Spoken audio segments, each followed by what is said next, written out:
یہ جو digital media کی بات ہو رہی ہے، میرے خیال ہے یہ سب کچھ ہمارا تو ہے نہیں، ہم تو باہر سے یہ چیزیں لے کے آتے ہیں یہاں پر اور پھر استعمال نہیں سکھاتے، بتاتے نہیں ہیں کہ اس کے اچھا کیا استعمال ہو سکتا ہے، برا کیا، بس وہ بے لگام گھوڑے کی طرح ہم وہ نے جو تاریک راہوں میں مارے گئے، دار کی خشک ٹہنی پہ مارے گئے، جو ہماری بیچاری لڑکیاں ہوتی تھیں بڑی بھولی بالی سی، تو مجھے یاد ہے سیالکوٹ میں تو وہ ٹینس لڑکے کھیلتے تھے، تو اس میں کوئی چھوٹے سے رک کے کسی اور کو بھیجنا چاہتے تھے، وہ ٹینس کی غلطی کی وجہ سے کسی اور گھر میں گر جاتا، وہی طلاق ہو جاتی تھی، تو وہ بیچاری اپنے کردار کی گواہیاں دیتی رہ گئی۔ اب آپ کے بچے سامنے بیٹھے میسجنگ کر رہے ہیں، یہ رک گئی ہیں نا، اس کے بعد وہ ڈیلیٹ کر دیتے ہیں، مطلب آپ کیا کر سکتے ہیں؟ ایک ایک خط پہ لوگوں کی ڈائیورسز ہوئی نہیں ہیں۔ اچھا، یہ جو بات ڈیجیٹل شفٹ ہو گیا نا، حالانکہ ہمیں ایک دوسرے کے قریب ہو جانا چاہیے تھا، وہ جو دبئی امریکہ میں بیٹھے ہمارے بہن بھائی تھے جن سے سالوں بعد بات ہوتی تھی، اب وہ ویڈیو کال پہ ہر وقت، لیکن دل دور ہو گئے۔ ہم نے ڈیجیٹل میڈیا کو، جدت کو اپنا لیا، لیکن پتہ نہیں چلا کہ اس کا استعمال کیسے کرنا۔ دیکھیں، یہ ڈیجیٹل میڈیا یا ڈیجیٹلائزیشن جو ہے نا، اس کے اچھے بھی پہلو ہیں اور اس کے نقصان دہ پہلو بھی ہیں۔ اچھے پہلو یہ ہیں کہ بہت سارے لوگ جو کئی سال رابطے نہیں تھا، ان کا ایک کنیکٹیوٹی بن گئی، لوگ آپس میں جڑ گئے۔ لیکن اب جو اے آئی آئی ہے نا، آرٹیفیشل انٹیلیجنس، اس کے اوپر ہمیں یہ سوچنا ہے کہ آیا کہ ہم نے اپنی اگلی نسلوں کو، اس معاشرے کو، لوگوں کو ایجوکیٹ کرنا ہے یا نہیں کرنا؟ بیکاز نہ تو ہماری بیوروکریسی، نہ ہمارے پولیٹیشین، نہ ہماری قوم کے اندر ڈیسیژن میکرز، کسی کو نہیں پتا کہ اے آئی کیا چیز ہے اور آنے والے دنوں میں کیا ہونے جا رہا ہے، کیونکہ ہمارے بہت سارے ایسے پروفیشنز ہیں جو اگلے 3 سے 5 سال میں وائپ آؤٹ ہو جائیں گے۔ تو اس کا آلٹرنیٹ، جب اتنے لوگ بے روزگار ہوں گے تو آپ نے اس کی تیاری کیا کرنی ہے؟ ٹی وی چینلز رہنے نہیں، سب کچھ سوشل میڈیا پہ چلے جانا ہے، تو لوگ سارے اس کی تیاری کر رہے ہوں گے، بٹ ہمیں اوور آل جو ہے نا، ایک گورنمنٹ کو ایز اے اسٹیٹ پالیسی بنانے کی ضرورت ہے کہ ہم نے لوگوں کو ایجوکیٹ کیسے کرنا ہے، اس ڈیجیٹلائزیشن کا جو پازیٹیو پہلو ہے اس کا فائدہ کیسے اٹھانا ہے، اس اے آئی کا فائدہ کیسے اٹھانا ہے، لوگوں کو ایجوکیٹ کیسے کرنا ہے، کس کو کیا کورس بتانا ہے، کیا نہیں کرنا۔ تو یہ اگر ہم اس سے ٹائم سے پہلے تیاری کر لیں گے، جو کر لے گا وہ بچ جائے گا، جو نہیں کرے گا اس کو پھر وہ لیٹ ہو جائے گا، کیونکہ اس کے اندر بھی بہت زیادہ ٹرانسفارمیشن ہے، اور آنے والے دنوں میں یہ جو اے آئی کی ریس ہے یہ تیز ہوتی جا رہی ہے، بڑھتی جا رہی ہے، اور اس میں اتنی زیادہ ٹرانسفارمیشن ہے کہ جو اب اس کو نہیں سیکھے گا وہ ان پڑھ جاہل سمجھا جائے گا۔ شہباز صاحب، ایک قربانی کے اندر کنسیپٹ ہے، اجتماعی قربانیاں پہ کچھ تنظیمیں اس پہ متحرک ہو گئی ہیں، فلاں جماعت ہے وہ بڑے جانوروں کی لوگوں کو انگیج کرتے ہیں، پھر قربانی کی کھالوں کا ایک دھندا ہے پورا، اور مافیاز ہیں اس میں، اور بہت سارے مذہبی لوگ اس کو اکٹھا کرتے ہیں۔ تو یہ اس کو بھی کبھی آپ نے آبزرو کیا ہے کہ یہ کیا کہانی ہے؟ دیکھیں، بات یہ ہے کہ آپ کو پتہ ہے ہماری کنٹری میں ہر جو کسی بھی ڈپارٹمنٹ کی طرف چلے جائیں، ادارے کی طرف چلے جائیں، اسی چیز کی طرف آ جائیں، ہر بندے کی اپنی اپنی ڈائریکشن ہے۔ جس طرح دنیا میں بچوں کو، لوگوں کو ایجوکیٹ کیا جاتا ہے، 10 سال میں کیا لمیٹیشن ہے، 12 سال میں کیا کر سکتے ہیں، 14 سال میں کیا کر سکتے ہیں، تو یہ چیزیں نہیں ہیں ہمارے، نہ ہی ایک سلیبس کے تحت ہماری ایجوکیشن ہے۔ مدرسے کی ایجوکیشن اور ہے، ایتھکس اور ہیں، مورلی اور ہیں، اسکولوں میں اور کچھ بتایا جاتا ہے، پرائیویٹ اسکولوں میں کچھ اور آپ کو پتہ بتایا جاتا ہے۔ کتنا عجیب سا ماحول ہے۔ میرا بیٹا جب پنڈی میں ایک اسکول میں پڑھا تو مجھے کہتا ہے میرے چھوٹے بھائی کو، پاپا اس اسکول میں آپ نے نہیں پڑھانا، یہ اتنا خطرناک ہے کہ اس میں وہ ڈرگز والا ایلیمنٹ اور کئی طرح کی چیزیں اس نے بتائیں۔ تو پھر اس کو اس اسکول سے نکال کے ہم نے دوسرے اسکول میں کرایا تھا۔ تو بات یہ ہے کہ وہ جو بھائی نے بھی پہلے باتیں کی ہیں، ہمیں لوگوں کو، بچوں کو ایجوکیٹ کرنے کی ضرورت ہے، صرف اسکول بھیجنے کی ضرورت نہیں ہے۔ آپ اگر لاہور ہے دیکھیں، کتنا خوبصورت سٹی ہے اور کتنی گندی ٹریفک ہے آپ کی، کیونکہ کوئی بھی کنٹری، شہر اسی ٹریفک سے قوموں کی پہچانی جاتی ہے، سیولائز پتہ چلتا ہے کہ کس قدر ہیں۔ کسی کو ہم راستہ دے کے خوش نہیں ہیں۔ بارش ہو رہی ہے، کوئی بچہ یا ماں کسی نے سڑک کراس کرنی ہے، بارش میں اس کو جگہ دیں تو پیچھے والا آپ کو ہارن دے رہا ہوتا ہے کہ کیوں جگہ دی ہے۔ صاحب کبھی تسی سوچیا ہے کہ بارش تے کاموں کی ہوگی تو لاہور دی بجلی چلی جاتی ہے، اور ایران کے اندر بمبنگ ہو رہی ہے جی اسکول کھلے ہیں جا سر، رہی اسکول کھلے بجلی چل رہی ہے کنٹینیوسلی. نہیں وہ ایران تو انفراسٹرکچر بنایا ایران کی جنگ سے تو آپ نے یہ سیکھا ہے کہ جنگ وہاں لگی ہوئی ہے، اسکول ہمارے بند ہو گئے ہیں. یہ لگتے موسٹ امپورٹنٹ اور ہے جہاں پہ جنگ ہے وہاں پیٹرول نہیں مہنگا ہو رہا. ادھر طوفان آیا ہوا ہے. ایک وہ دن کہتے ہیں نا کہ جہاں بھی جنگ ہو 3 ملک متاثر ہوتے ہیں. تو دوسرے نے پوچھا کون سے، اس نے کہا کہ 2 وہ جو آپس میں لڑ رہے، تیسرا پاکستان جو ہمیشہ کہتا چودھری بھی تو نازک بنے ہوئے ہیں ترین نا پورے. جو نازک ترین دور سے ہی گزر آپ دیکھیں نا ایک دن کی جو سکولنگ ہے اگر آپ مس کرتے ہیں تو بچے پہ کیا اثرات ہوتے ہیں. میں پروفیشنل ہاکی کھیلا ہوں ہالینڈ رہا ہوں 4 سال، تو میری بیٹی 3-4 دن اسکول نہیں گئی، بیمار ہو گئی، تو میرے گھر پر پولیس آ گئی تھی کہ آپ کی بیٹی اسکول کیوں نہیں گئی، اور آپ نے اسٹیٹ کی بتایا ذمہ اور آپ داری کو ہے. پتہ ہے کہ اس سال آپ کے بچے 1.5 کروڑ بچہ باہر ہے. 365 دنوں میں کتنے دن بچے پڑھیں گے؟ 120 دن. اور سارے اسکول پٹ رہے ہیں. دفتروں ہمارے میں امتحان خراب ہو گئے 3 ہیں. دن چھٹیاں ہو گئی ہوئی ہیں. ہمارا ایک بیڑا غرق ہو گیا ہے اور آپ نے چھٹیاں کر دی. انہیں وہاں پوچھا ہی نہیں، تعلیمی اداروں کو نہیں پوچھا کہ آپ کے پیپر ہو رہے ہیں 3 دن گھر رہتے ہیں، 4 دن دفتر جاتے ہیں. 120 دن 365 میں بچے پڑھیں گے اور پوری دنیا کا سٹینڈرڈ ہے 282 منیمم. ایک دن آپ یو کے میں اس سے کم پاکستانی آپ فیملی ہے نہیں نا، پڑھا سکتے. یو کے میں پاکستانی فیملی ہے نا، اگر وہ پاکستان ہالیڈیز کرنے آ رہے ہیں، ایک دن ایکسٹرا یہاں نہیں گزار سکتے اسکول کی. بالکل ابھی پریشر ہوتا ہے کہ عید واپس پہ آنا ہے. اللہ کے حکم سے پوری 10 چھٹیاں بننے لگی. ایسے ہی 3 چھٹیاں، تین آگے جمعہ ہفتہ اتوار، پھر چھٹی حج کی، اور پھر 3 دن عید کی، اور پھر جمعہ ہفتہ اتوار. چھٹیستان ہی ہو گیا پاکستان. اچھا عید کے بعد پھر 3 مہینے کی اگلی چھٹیاں شروع. ہاں جی. پھر اب اگست میں 23 اچھا پھر اگست چھٹیوں میں زیادہ پیٹرول ضائع کرتے ہیں لوگ، وہ سپاٹے پھر وہ نانی پھر نکل جاتے ہیں. خالہ پہلے کے تو تھک کے تو جب گھر جاتے تھے تو اب دوبارہ نکلنے کو دل نہیں کرتا تھا، لیکن جب ہمیں گھر 3-3 4-4 دن رکھیں گے تو پھر. ذوالفقار علی بدر صاحب آپ تو پکے لوریے ہیں. ہاں جب عید کے دنوں میں یا عید کے 1 دن 2 دن پہلے لاہور خالی ہو جاتا ہے، جینون لاہوریے جتنے ہیں وہ لاہور میں رہ جاتے ہیں، اسموتھ ٹریفک، سڑکیں خالی، وہ کیسے فیل ہوتا ہے؟ بڑا اچھا فیل ہوتا ہے. 90% لوگ چلے جاتے ہیں، سر کروڑوں لوگ ہجرت کر جاتے ہیں. 90% لاہور خالی ہوتا ہے، اور ہمیں کہیں ڈیفینس بھی جانا ہونا 15 سے 20 منٹ لگتے ہیں. ٹھوکر سے جاتے ہوئے 15 سے 20 منٹ لگتے ہیں. تو اتنی اچھی فیلنگ آتی ہے جب بھی کوئی لانگ ویکینڈ یا کوئی ایسا ہو عید کے اوپر، تو ہمیں بہت اچھی فیلنگ آتی ہے. آپ دیکھیں نا، اس کو کبھی کسی نے اسٹڈی نہیں کیا، کبھی کسی نے سوچا ہی نہیں کہ کروڑوں لوگ آ کے ادھر رہ رہے ہیں، اور پھر لاکھوں لوگ روز لاہور میں داخل ہوتے ہیں، لاکھوں لوگ واپس جاتے ہیں روز جاتے ہیں. بالکل. اور ان کا ایکسائٹ اور ان کا انٹرسٹ لاہور کی جو ہے وہ سارا دن ہی ڈسٹرب رہتی ہے. ذوالفقار صاحب موجود تھے نا، مثلا ہائی کورٹ جو جتنی دنیا صبح آتی ہے گواہیاں دینے کے لیے اور اپنی حاضری کے لیے، اگر ان کے بینچ فیصل آباد bench, Multan bench, Sialkot bench علیحدہ کر دیں، وہ پیٹرول بھی بچے گا ان کے آنے جانے کا، اور وہ ان کے اپنے بینچ میں ہی اپنے کیسز جو ہیں وہاں پہ ہی وہ ان کی ہو جایا کرے. نمبر 2 کہ سیکٹریٹ کو جو ہے شہر سے باہر جانا چاہیے تاکہ فلو انسائیڈ نہ ہو، فلو آؤٹ فلو ہونا چاہیے، دفاتر باہر ہونے چاہیے، اور صرف سکول اور ہاسپٹل اندر ہونے چاہیے. تاکہ اور ایک اگر سکول ہے تو اس کو پابندی یہ ہونی چاہیے کہ وہ اپنی 4 شاخیں کھولے گا شہر کے 4 حصوں میں، تاکہ وہاں کے بچے کیٹر ہو جائیں. یہ ہم نے بہت کالم لکھ مر گئے. یہ ایس او پیز، تو میں ایک سیاسی سوال سر ایک تھوڑا سا اجازت ہو تو کر لیں. اچھا سر، یہ ایس او پیز تو موجود ہیں، ہم سکولز کی اگر بات کریں گراؤنڈز ہونا ضروری ہیں، اتنے فاصلے پہ سکول ہونا، ایس او پیز پہ امپلیمنٹیشن نہیں ہے. 47 سے ہم 2026 میں بیٹھے ہوئے ہیں، لیکن وہی مسائل آج بھی اسی پہ بات کر رہے ہیں کہ ہم نے گاؤں کو مثالی بنانا ہے، اس کو صاف پانی دے دینا ہے. یعنی ابھی تک ہم نے مثالی گاؤں صاف پانی فراہم کر کے بنایا.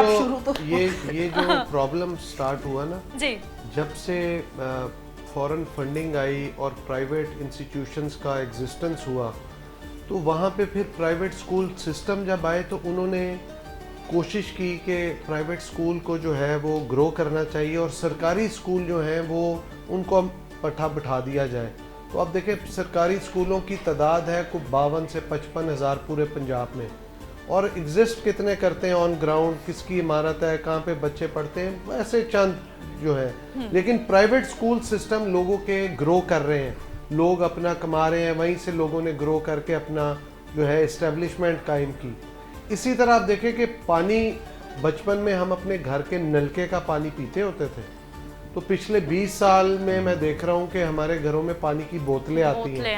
ٹھیک ہے, اب وہ کیا ہوا کہ جیسے یہ پینے کے پانی کی بوتلیں آنا شروع ہوئیں, تو پنجاب گورنمنٹ نے اگر انویسٹ کرنا تھا نئی پائپنگ کے اوپر, تو ان کمپنیوں نے اپنے پی آر خرچ کر کے اس کو نئی پائپنگ نہیں ہونے دی.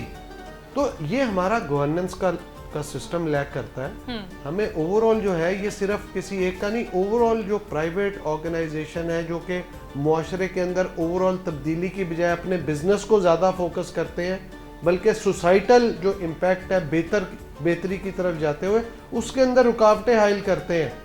تو وہ کیا کرتے ہیں کہ وہاں پہ آپ کی جو بیوروکریسی ہے یا پولیٹیشینز ہیں, ان کی جو ہے ویک ڈیسیژن میکنگ کے اندر ان کے پرائیویٹ جو آرگنائزیشن ان کے فیصلے امپیکٹ کرتے ہیں, اور آپ کی گورننس ویک سے ویک ہوتی جا رہی ہے, لوگوں کو سہولیات نہیں مل رہی.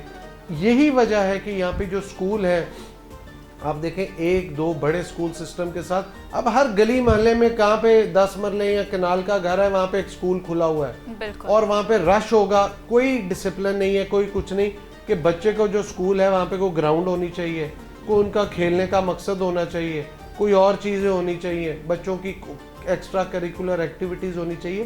تو وہ اوور آل چیزوں کے اوپر آ گیا. انہوں نے کہا کہ تعلیم اور صحت 2 ایسے شعبے تھے جہاں پہ آپ ویلفیئر کا کام کرتے تھے. They have become a money making institute, یعنی انڈسٹری, بڑے بزنس بن گئے, یعنی انڈسٹری بن گئی نا, کہ آپ نے پیسے کمانے ہیں, اسکول کھول لو یا ہاسپٹل کھول لو. ہیلتھ میں بھی تو جی وہی میں ہاسپٹل کی بات کر. تو یہ جب تعلیم, کسی ملک میں تعلیم اور صحت آپ کے پیسے کمانے کا ذریعہ بن جائے, تو وہاں پہ نہ تعلیم کو فروغ مل سکتا ہے, نہ صحت آپ کو اچھی مل سکتی ہے. تو یہ ہمارے ملک کا ایک المیہ ہے. یہ تو صوفیہ جی ایک کنٹریکٹ ہے نا جی شہری کا اور ریاست کا, جب وہ میرا خیال ہے وقت کے ساتھ ساتھ اتنا ویک ہو گیا ہے, خلیج اتنی حائل ہوتی جا رہی ہے, شہری یہ سوچ رہے ہیں کہ یار 50% سے زائد ٹیکس ہم دے رہے ہیں, ریاست بدلے میں نہ آپ کو سیکیورٹی دے رہی ہے, نہ ایجوکیشن دے رہی ہے, نہ ہیلتھ دے رہی ہے, کوئی انوائرمنٹ ٹھیک ہے. ہاؤسنگ سوسائٹیاں اس لیے کہ وہ پرائیویٹ گارڈز ادھر ہیں اور وہ صفائی کا انتظام ہوتا ہے. تو یہ ملک کے اندر چھوٹی چھوٹی ریاستیں بنتی چلی جا رہی ہیں. شہباز صاحب آپ کہاں رہتے ہیں لاہور میں؟ میں فضائیہ ہاؤسنگ سوسائٹی. تو وہاں پہ عید کے دن میں کیا ماحول کیا ہوتا ہے؟ صفائی ہوتی ہے وہ جو؟ ہاں جی, قربانی کے لیے یہ ہے کہ اگر آپ اپنے گھر میں قربانی کرتے ہیں, سوسائٹی کرتی ہے سارا صفائی کا؟ آپ نے خود کرنا ہے قربانی کا سارا, آپ نے صفائی خود کرنی ہے. ہاں جی, سیکیورٹی چیک کرے گی, اور باقی ادروائز مینٹیننس جو ہے گاربیج وغیرہ وہ سارا وہ کرتے ہیں, اور منتھلی چارج کرتے ہیں اس کے لیے. بہت اچھا سسٹم ہے. اچھا, سوسائٹی خود کرتی ہے جی. قربانی کے لیے آپ پوری طرح آپ ذمہ دار ہیں. اچھا ہاں, یہ جو ٹرینڈ آیا نیا صاف ستھرا پنجاب اور سالڈ ویسٹ مینجمنٹ, اور یہ عید کے موقع پہ آپ کو پتہ ہے نا بڑی وہ باہر بہت زیادہ پڑی ہوتی تھی, تو اب کوئی بہتری ہوتی ہے عید کے موقع پہ, فوری اٹھا لیتے ہیں صفائی وغیرہ؟ لاسٹ ٹائم بھی یہ تھا کہ ٹرکش کمپنیاں پہلے ہائر کی گئی تھیں اس کے لیے. جی. اس کے بعد ہمارے یہاں لاہور کے کمشنر تھے, انہوں نے بھی یہاں پہ بہترین انتظام کیا تھا. اور ایڈمنسٹریشن ساری عید تو نہیں مناتی, وہ ہوتی سڑکوں پہ ہی ہے, اور وہ پوری کوشش کرتے. لوگ جو ہیں ان کی کلچرل ٹریننگ ہونی بھی تھوڑی ضروری ہے کہ وہ ساری علائشیں پھینکیں, تو اور پھر اس کے بعد ویلڈنگ کر رہے ہوتے پائے بیٹھ کے. اب لاہوری مزاج کو آپ کتنی کو کوشش کر کے چینج کر سکتے ہیں. تو بہرحال یہ ایک ہمارے ویسے حکومت بڑی اویئرنیس کی کمپین بھی پوری چلاتی ہے. یہ ستھرا پنجاب کے مریم نواز نے بڑا انہوں نے زیرو ٹالرنس کا اس پہ مظاہرہ کیا ہے اور اس پہ سختی کی ہے کہ اگر یہ مطلوبہ اس کے رزلٹ نہیں ملتے تو وہ اس پہ پنشمنٹس انہوں نے دی بھی ہیں اور دیں گی بھی. اچھا صوفیہ جی، یہ جو ستھرا پنجاب کی سر کل پرسوں سے نا سوشل میڈیا پہ بہت ساری ویڈیوز میری نظروں سے گزر رہی ہیں، لوگوں نے ویڈیوز اپلوڈ کرنا شروع کر دی ہیں سر، اپنے علاقے میں کھڑے ہیں، پانی میں رکے ہوئے ہیں کیونکہ سیوریج کا برا حال ہے، بہت سارے علاقے گندے ہیں، لوگ بتا رہے ہیں مریم جی آپ کا یہ ستھرا پنجاب، یعنی ایک سوشل میڈیا کا امپیکٹ بھی ہے کہ ہم میسج پہنچاتے ہیں. 2.25 کروڑ کا شہر ہے یہ، اور میں قطر جب گئی تو میں حیران ہوئی، 20 لاکھ کی آبادی کا ملک تھا. تو اتنی زیادہ آبادی ہے کہ اس پہ کئی پروجیکٹس بھی چلے، جب تک عوام جو ہے وہ کوآپریٹ نہیں کرتی یا ان کی ٹریننگ نہیں ہوتی صفائی کی. تو یہ اکیلی نہ ریاست کا ہے نہ یہ اکیلے آپ کا دیکھیں ملٹیپل چیزیں ہیں، فضا آپ کی صاف نہیں ہے، ٹریفک پہ ہنگم ہے، فیکٹریاں لگی ہوئی ہیں، گندا پانی ہے، وہ راوی ایک بالکل گندا جوڑ بن گیا ہے، گندا نالا بن گیا ہے. ہڈیارہ نالے سے آپ کی سبزیاں ساری ساری گندے پانی سے وہ لوگوں کو سپلائی ہو رہی ہے. لوگوں کو آنا پڑے گا آرگینک کی طرف، اور آ رہے ہیں، اور وہی جو خود پسوا رہے ہیں چیزیں. اور میں یہ دیکھتی ہوں ابھی یہ آرگینک کے تو آج کل کاروبار بھی بہت زیادہ کاروبار آ گیا ہے جی، دوائیاں بھی آرگینک اور اناج بھی آرگینک جو ہے. کوشش تو کرنی چاہیے کہ ہم اپنے خوش قسمت ہوں گے کہ ہم اپنے بچوں کو خالص دودھ پلا سکیں، ہم انہیں خالص خوراک کھلا سکیں جو ہم نے کھائی ہے، اور ابھی تک ہم ماشاءاللہ فیلڈ میں ایکٹیو ہیں. لیکن یہ بیچارے تو 25-30 سال کے اینکیں لگی ہوئی ہیں، 12 سال کے بچوں کو، 6 سال کے بچوں کو، نظریں کمزور ہیں، اور وہی کہتے کہ ہاکی کے لیے تو بڑی فٹنس چاہیے. اچھا شہباز صاحب، یہ جو صوفیہ جی ساری باتیں کر رہی ہیں کیونکہ آپ ایک والد بھی ہیں اور پورے گھر کا سسٹم دیکھ رہے ہیں، پھر آپ نے اپنا دور بھی دیکھا، یہ سب چیزیں قبول کر لی ہیں یا کہیں نہ کہیں دل میں تکلیف ہوتی ہے کہ بھائی یہ کیا ہو رہا ہے، ایسے نہیں ہونا چاہیے؟ میں بالکل قبول نہیں کی، کھانے پہ کوئی کمپرومائز نہیں ہے میرا. صحیح. میں تو ایک دن بھوکا رہنا پسند کروں گا، کوالٹی فوڈ نہیں ہوگا تو نہیں کھاتا. تو کیسے مینیج کرتے ہیں؟ میرا خیال ہے میری زندگی کا مقصد ہی کھانا پینا ہے. جیسے صحت سے نہیں لگ رہا. جیسے وہ بہن بتا رہی ہیں، میں 20 کلومیٹر دور سے دودھ خریدتا ہوں. فش کھانے کا شوق ہو تو وہ اس کے لیے بھی میں وہ فارم کی فش نہیں کھاتا، 15-20 کلومیٹر دور جاتا ہوں. 30 ایئر ہو گئے ہیں میں برائلر نہیں کھاتا. واہ واہ واہ. میں تو نہیں کھانے پہ بالکل بھی کمپرومائز کرتا، کیونکہ اچھی ڈائٹ جو ہے نا جوانی میں تو انرجی دیتی ہے، بڑھاپے میں آپ کو میڈیسن کا کام کرتی ہے. تو آرگینک فوڈ بہت زیادہ ضروری ہے آپ کے لیے. اور پورے گھر کا یہ سیٹ اپ بنایا ہوا ہے، سب بچے بھی اسی طرح ہو جاتے ہیں نا جس طرح آپ ہوتے ہیں. جیسے ہمارے گھر میں اب چکن نہیں پکتا تو بچہ کبھی بھی نہیں کہتا ماما چکن پکا دیں. ماشاءاللہ دونوں بیٹے ہیں، دونوں کی ہائٹ 6 فٹ ہے اور گڈ ہیلتھ ہے. تو وہ یہ اچھی ڈائٹ جو ہے اس کا بڑا ڈفرینٹ امپیکٹ آتا ہے بندے پہ. اور یہ باہر سے برگر پیزا برگر کھاتا ہوں سال میں 1 دفعہ یا 2 سال میں 1 دفعہ. بچوں کو کیسے دور رکھا ہوا ہے؟ یہ تو بہت بڑی ٹپ ہے ہمارے پیرنٹس کے لیے جو کہ تنگ آئے ہوئے ہیں کہ جس طرح کی ہیبٹس آپ ڈیولپ کر لیں نا جی. ہاں جی، میری بیٹی تو بالکل بھی برگر نہیں کھاتی. میرے جو دونوں بیٹے ہیں وہ کبھی کبھار مہینے میں 1 دفعہ 2 دفعہ ضرور فاسٹ فوڈ یا شاورما منگا لیں گے. برگر ویسے کم منگواتے ہیں، لیکن وہ بھی میری طرح نا یوز ٹو ہو گئے ہوئے ہیں. میرا جو بڑا بیٹا ہے ماشاءاللہ کبھی اس نے پرون کھانے ہیں، کبھی اس نے فش کھانی ہے، اس طرح وہ بڑا چوزی سا ہو گیا ہے.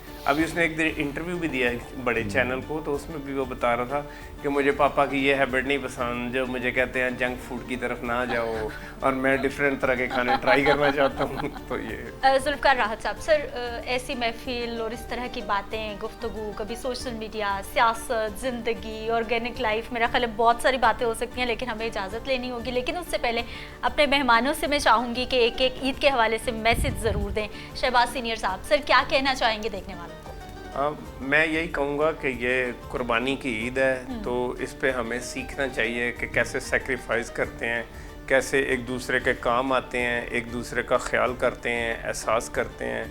مجھے جو بہت اچھا لگے گا کہ اگر لاہور کے لوگ، لاہور کی ٹریفک ایک دوسرے کی عزت احترام کریں. اگر میرے پاس 5 کروڑ کی گاڑی ہے اور میرے آگے 10 لاکھ والی گاڑی ہے تو اس کو ہارن دے کر اس کی انسلٹ نہ کرنے کی کوشش کریں. اس گاڑی کا وہ پک اپ نہیں ہوگا جو آپ کی گاڑی کا پک اپ ہے. تو اس لیے آپ کی بھی گاڑی سڑک پر ہے، اس کی بھی گاڑی سڑک پر ہے، جتنا آپ کا حق ہے اس سڑک پر اتنا ہی اس کا ہے. عید قربان ہے تو میں سمجھتا ہوں کہ ہمیں اپنی اناؤں کو قربانی دے دینی چاہیے اور صبر اور شکر کے ساتھ زندگی گزارنی چاہیے. یہی قوم حکمران بھی سارے لوگ جو بیٹھے اس ملک و قوم کے ڈیسیژن کرتے ہیں ان سب کے لیے یہ ہے کہ لوگوں کا خیال کرے, احساس کرے, تاکہ ملک و قوم سارے مل کے ترقی کرے. اور اس قوم کے بچوں کو تعلیم تو دستیاب ہے, ساتھ گھر والوں کو بھی اور باقی لوگوں کو بھی چاہیے کہ ساتھ تربیت بھی کرے, کیونکہ تربیت جو ہے وہ تعلیم کے ساتھ زیادہ معنی رکھتی ہے, خالی تعلیم اتنے معنی نہیں رکھتی. گڈ. پہلے تعلیم و تربیت ہی ہوتی تھی نا جی, اب تعلیم ہوگی, پہلے تو فکر ہی یہ ہوتا تھا تعلیم و تربیت. اچھا سر, میں چاہوں گی سیاستدانوں کے نام بھی میسج دے دیں سر, کیونکہ آپ کا تعلق ہے کہ پلیز اپنی تھوڑی پیٹ کی قربانی دے دیں. ہم عوام تو قربانیاں دے دے کے تھک گئے ہیں. دیکھیں میں سمجھتا ہوں کہ سیاستدانوں کو بھی, تمام پولیٹیکل پارٹیز کو, اس کی لیڈرشپ کو چاہیے کہ اپنے اپنے جو پولیٹیکل پارٹیز ہیں ان کو ہاؤس ان آرڈر کریں, لوگوں کی تربیت کریں, لوگوں کو ڈسپلن کریں اور لوگوں کو ٹرین کریں, ڈیولپ کریں فار فیوچر کنزمپشن. کیونکہ پولیٹیکل پارٹیز کے اندر جب لوگ اچھے آئیں گے تو اس ملک و قوم کے اندر بہتر تبدیلی آئے گی, بہتر چیزیں بہتر ہو سکیں گی. تو یہی میرا میسیج ہے. بالکل صحیح ہے جی, بہت شکریہ تمام مہمانوں کا. آج بہت ہی خوبصورت گفتگو مہمانوں نے کی. ایک خوشی کا ایونٹ تھا, خوشیوں بھرے اس تہوار میں بہت ہی خوشبودار قسم کی خوبصورت گفتگو سب دوستوں نے کی. اس میں کوئی شک نہیں کہ یہ قربانی کی عید جو ہے یہ ہم سے قربانی کس چیز کی مانگتی ہے. اس میں قربانی کی کا اظہار اور جذبہ تو اپنی جگہ, لیکن یہ ایک بڑا ہی بیسٹ اور بڑا ہی نادر موقع ہے کہ اس موقع پہ ہم اپنی انا کو, اپنے تکبر کو, اپنے غرور کو, اپنی آکڑ کو, اور آپ کے اندر اگر منافقت ہے کسی جگہ اس کو, سب کو قربان کرتے ہیں. دوسروں کو خوش دیکھنا بھی ایک اظہار اور قربانی کا دوسرا نام ہے. اس کے ساتھ اجازت چاہیں گے اور آپ سب کو اگین عید مبارک میری اور صدرہ کی طرف سے. پھر ملتے ہیں اللہ کے بعد.